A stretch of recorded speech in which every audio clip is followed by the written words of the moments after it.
தொடர்ந்து இப்பகுதியின் வேத பாராயணத்தை நாம் திரு மாதவ் அவர்களின் அழகான குரலில் கேட்டு மகிழ்வோம். ஆரண்யகம் முதல் பிரஷ்னம் 10வது அனுவாகம். அன்வேதி துக்ரோவக்ரியாந்தம் ஆயசூயான் சோமத்ரிப்சுஷோ சசங்கிராமஸ்தமோத்யோத்யோதः வாசோகாः பிபாதி தத் சசத்கோபிஸ்தவாத்யேத்யன்யே ரக்ஷசானன்விதாஸ்ச ये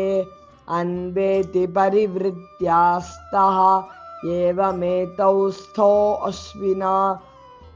ते एतेद्युः पृथिव्योः अहरहर्गर्भं दधाते तयोरेतौ वत्सावहो रात्रे पृथिव्या अहः दिवो रात्रिः ता अविसृष्टौ दम्पती एव भवतः तयोरेतौ वत्सौ अग्निश्चादित्यस्य रात्रेर्वत्सः श्वेत आदित्यः अह्नाग्निः ताम्रो अरुणः ता अविसृष्टौ दम्पती एव भवतः तयोरेतौ वत्सौ वृत्रस्य वैद्युतस्य अग्नेर्वृत्रः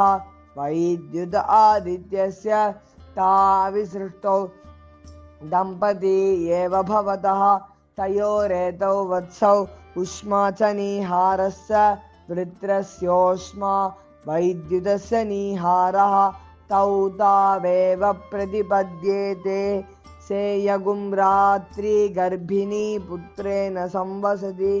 तस्या वा एतदुल्बनं यद्रात्रौ रश्मयः यथा गोर्गर्भिण्या उल्बनम् एवमेतस्या उल्बनं प्रजयिष्णुः प्रजया च पशुभिश्च भवति य एवं वेद एतमुद्यन्तमपि यन्तं चेदि